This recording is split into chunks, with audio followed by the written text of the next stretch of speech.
Hello students, स्वागत है आपका सुपर आर्टेक्स में। मैं हूं पवन पाल और आज लाया हूं आपके लिए 12th क्लास पॉलिटिकल साइंस के फर्स्ट चैप्टर से एक और इम्पोर्टेंट क्वेश्चन।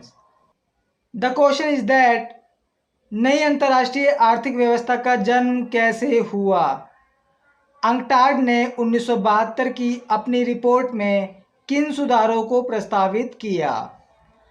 स्टूडेंट्स, ये क्वेश्चन कई बार एग्जाम में पूछा जा चुका है और इसके आगे भी पूछे जाने के चांसेस ज़्यादा हैं। तो चलिए शुरू करते हैं बिना किसी देरी के। स्टूडेंट्स, सबसे पहले आप इसे देखिए, ये जो लिखा है नई अंतर्राष्ट्रीय आर्थिक व्यवस्था, ये क्या है, इस पर गौर कीजिए। इसे इंग्लिश में नियो NIEO नियो कहा जाता है, जिसका फुल फॉर्म है न्यू इंटरनेशनल इकोनॉमिक ऑर्डर, जो कि एक सिस्टम है ब्रिटेन वुड प्रणाली को खत्म करके नए विकासशील देशों के व्यापार को सुधारने का। इसके द्वारा विकासशील देशों के व्यापार करने की शर्तों में 1970 के बाद कुछ बदलाव किए गए। मतलब ये है कि ये एक ऐसी प्रक्रिया है, एक ऐसी प्रणाली है, सिस्टम है, जिसके द्वारा ब्रिटेन वुड प्रणाली को खत्म करके एक नई पॉलिसी को तैयार किया गया और इस पॉलिसी के अंदर विकासशील देशों के व्यापार को सुधारने पर ज़्यादा बल दिया गया। अब अगर इसके बाद की बात करें तो हुआ ये कि 1972 में संयुक्त राष्ट्र संघ यानी कि UNO के व्यापार और विकास से संबंधित एक सम्मेलन किया गया, जिसे अंकटाड सम्मेलन कहा गया, जिसकी full form United nation conference on trade and development है।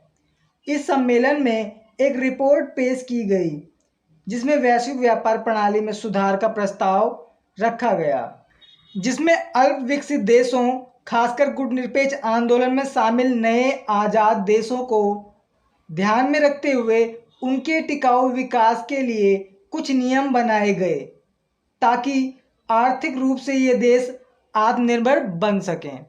रिपोर्ट में कुछ लक्ष्यों को हासिल करने की बात की गई, जिनको हम एक एक करके देखते हैं। पहला लक्ष्य था अल्प विकसित देशों का अब अपने देश के संसाधनों पर नियंत्रण होगा, जिनका दोहन पश्चिम के विकसित देश किया करते थे। दूसरा लक्ष्य था अल्प विकसित देशों की पहुंच पश्चिमी देशों के बाजारों तक करना, ताकि वो विकसित देशों में अपना प्रोडक्ट बेच सकें और ज़्यादा से ज़्यादा मुनाफा कमा सकें। तीसरा लक्ष्य था अल्प विकसित देशों को जो टेक्नोलॉजी यानी तकनीक दी जाती थी, उनकी कीमत को पश्चिमी देश कम करेंगे।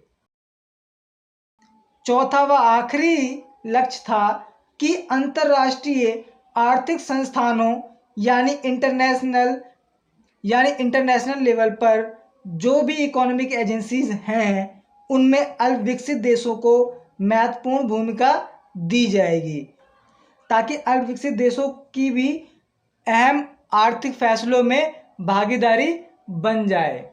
सो स्टूडेंट्स, आई होप कि ये आपको समझ में आ गया होगा। इसी के साथ मैं अपना वीडियो लेक्चर यहीं समाप्त करता हूँ। Thanks for watching this video.